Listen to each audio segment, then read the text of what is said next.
Carving a neck is undoubtedly one of the most important elements of building a guitar.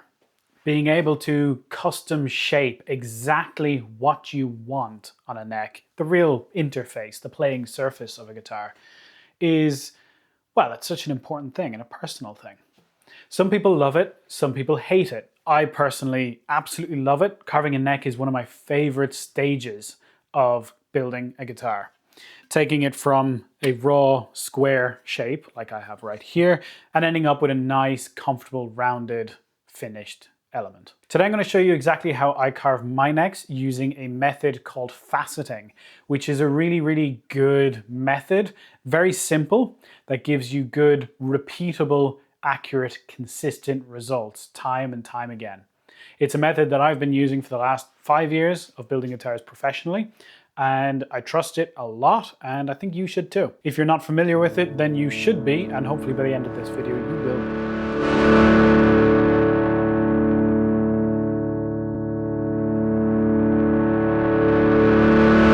As well as being a really nice, simple method, the other beauty of using faceting to carve a neck is that it really doesn't require an awful lot of tools. So for this, I'm going to be using a Shinto saw rasp, which is a really popular tool. You've seen them in most guitar building videos here on YouTube. That is going to be used for my rough waste removal. And then I'm going to be using an Iwasaki file to fine tune everything and kind of bring it all nice and smooth. Finally, I'm going to come in with a half round Iwasaki file to carve the transitions to the headstock and to the heel.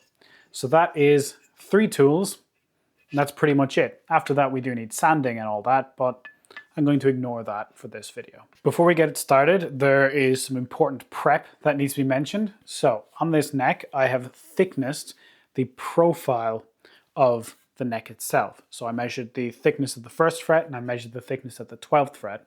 And I've made sure the back of this is nice and flat and to those correct thicknesses. It should also be quite straight along its length, at least pretty close. It doesn't need to be absolutely perfect to a straight edge, but you should be able to get it pretty close.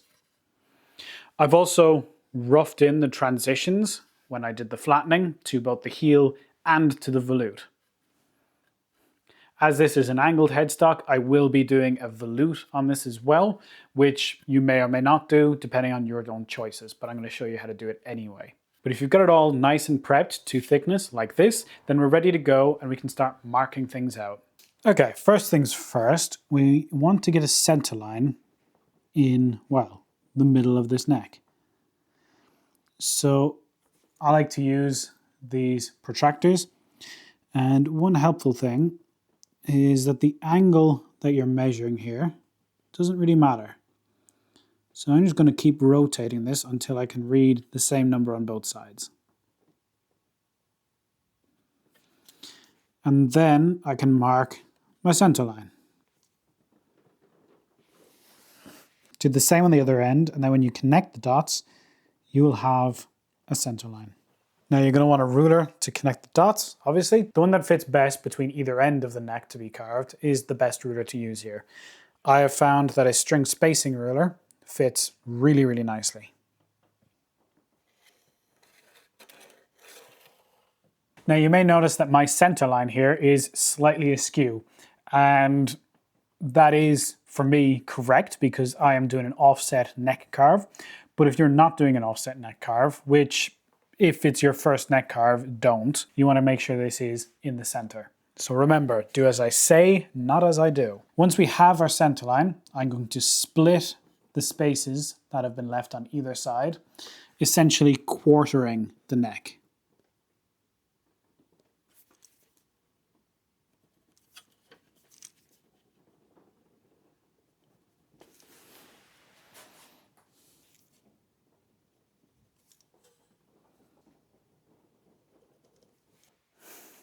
Now at the back laid out, I'm going to flip it over to its side and I'm going to lay out another facet here. So I'm going to come down from the edge of the fretboard, right on that glue joint. I'm going to come down 2 millimeters and make that mark.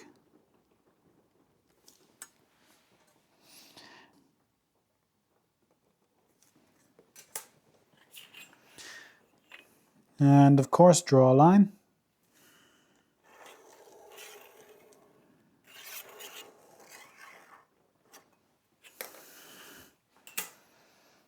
And repeat on the other side.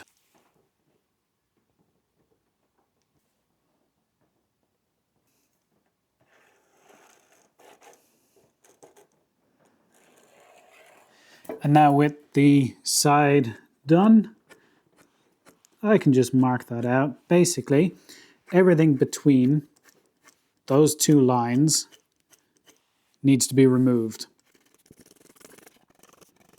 So in preparation for carving, I'm just going to fix it to the bench with a couple of clamps over the edge like so, making sure that it overhangs just a little bit on the bottom. Gives me a bit more clearance. With it secured, I'll now come in with the Shinto saw rasp, which I mentioned earlier. Now this has a coarse side and a fine side. I'm going to be using the coarse side pretty much exclusively. You need a couple of small passes just to break that edge first, and then we can kind of go to town.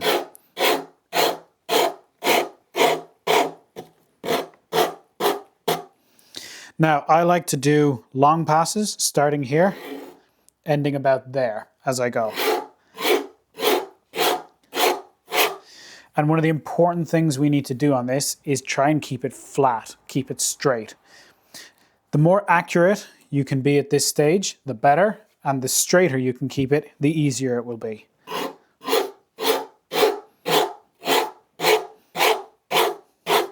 So I've basically fixed my hands at that position, and those long passes like that allow it to stay pretty well straight along its length.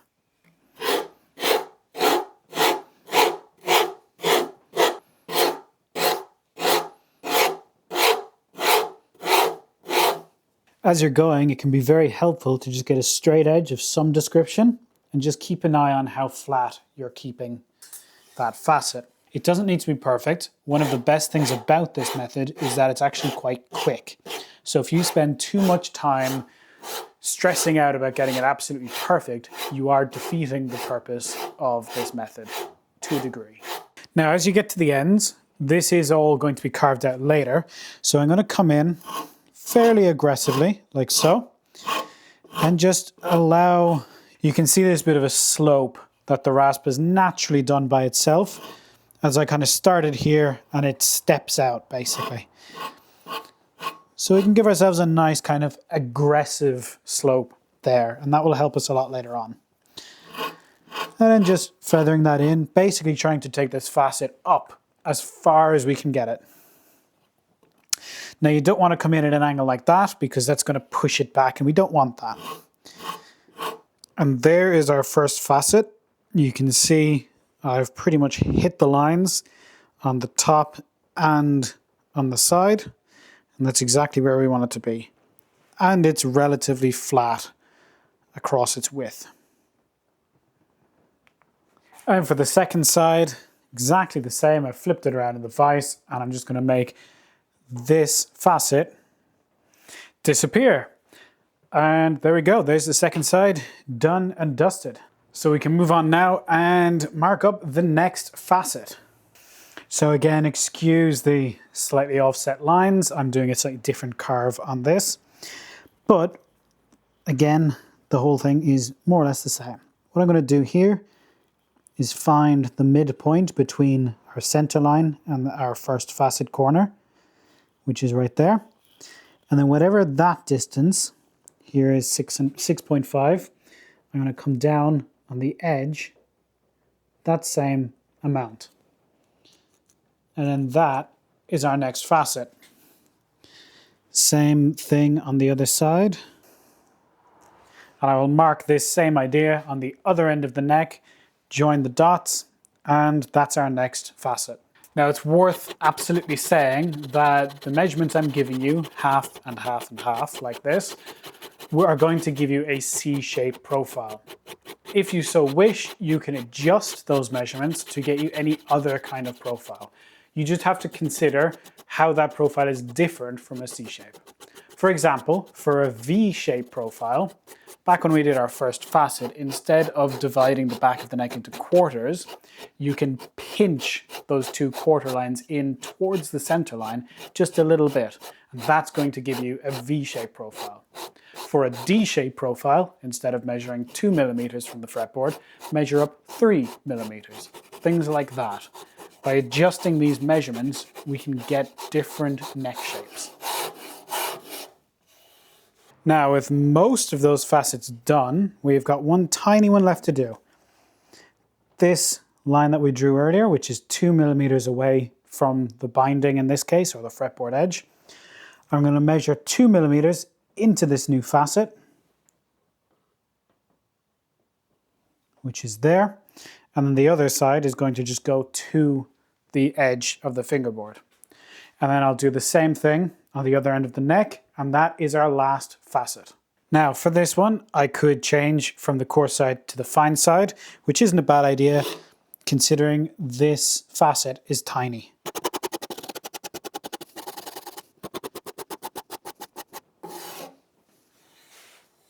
And with the third facet complete, it's time to say goodbye to the Shinto, pop it back on the wall and grab an Iwasaki file. So this is a much kind of finer, I guess, file. I think it's technically what they call a float. And it's going to give us a really, really nice finish. We're going to use this to round out all of those different facets left on the neck. So I like to use my vise, open it just a smidge, and then I can take the neck and just position the butt end of it into the vise itself. And then I'm going to take the Iwasaki file and just holding the neck, you can see I can even just hold it with my chest like this, but I'm going to hold it with my hand. And I'm going to hold the file at roughly a 45-degree angle and take very, very gentle passes and rotate the neck with my left hand.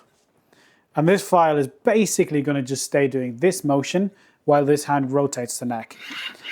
And I'm going to just get all of those high spots out.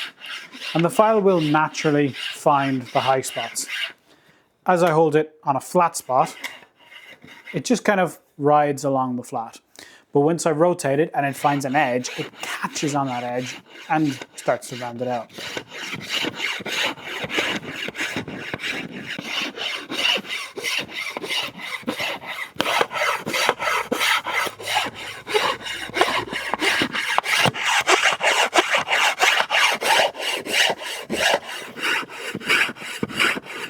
Now, as I'm doing this, I have some checks that I need to do as I'm going. So first of all, I'll hold the neck up, just right in front of my eyes, and I'll have it so that it faces, so that the fretboard faces me, like that.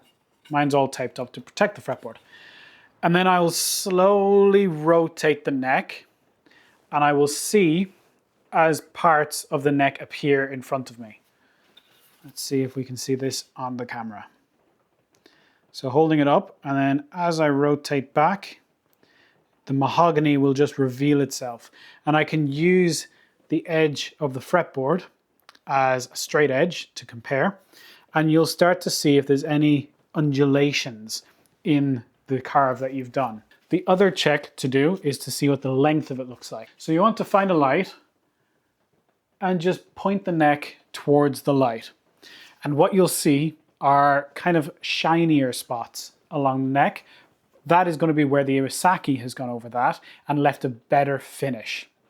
Whereas I also have kind of more torn up, rougher areas left from the Shinto. And because of the method that we're using to do this, the Iwasaki wants to flatten things out nicely. So you need to keep going until everything looks nice and consistent that way. And the reveal is nice and consistent this way. And that is going to be a pretty good indication that your neck is pretty well carved. Once the main neck shape is all good, I'm going to come in and lay out my volute.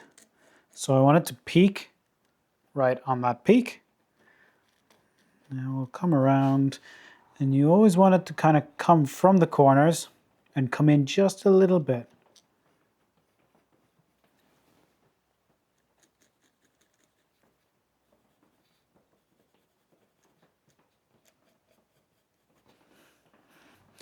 And we just draw something that looks a little bit like that. And for the heel, I'm going to put the neck back into the body.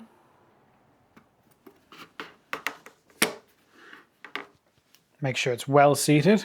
And then trace around the heel onto the neck, making sure to mark the sides as well as the back. This first line shows me where I absolutely can't go past. And then I'm going to try and do another line just a couple millimeters off that. And that is the line I'm going to carve the heel up to. And so what we have is basically two lines, one that we'll carve to and another line that we will absolutely not touch. And for the volute, all we have is this nice curve on the back. We'll start with the volute.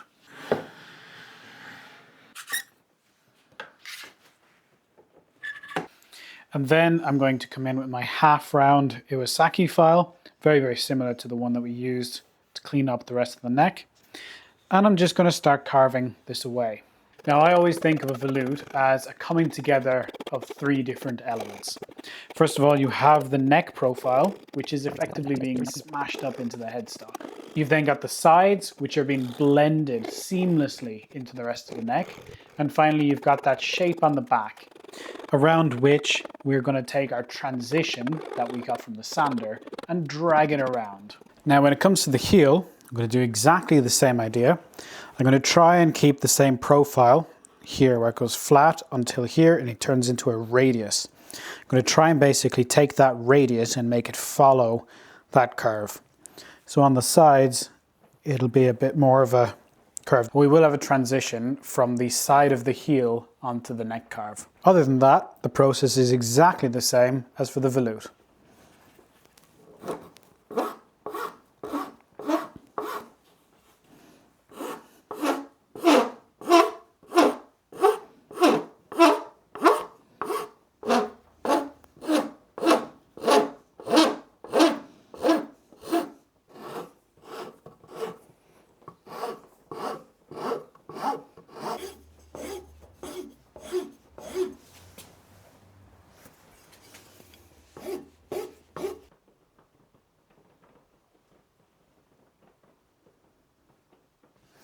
And this is what we're left with, a nice, comfortable neck, ready to be played, well, after doing the rest of the work. Kind of missing a bit down here. So if you followed along, hopefully you'll also have a nice neck at the end of it. Of course, remember there's always a little bit of fettling to do, there's always a little bit of sanding and everything to do afterwards, so don't be afraid of any of that. And as I mentioned earlier, you can adjust the measurements of these facets to do a different result. What I've told you is a C shape, and if you change different things like pinching that initial first facet will give you a V shape, changing the distance from the fretboard, increasing it will give you a D shape, things like that.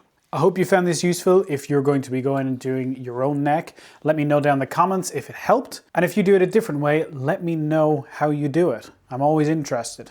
Thank you so much everyone for watching. Enjoy your neck carving, like and subscribe on this video. See you all again real soon.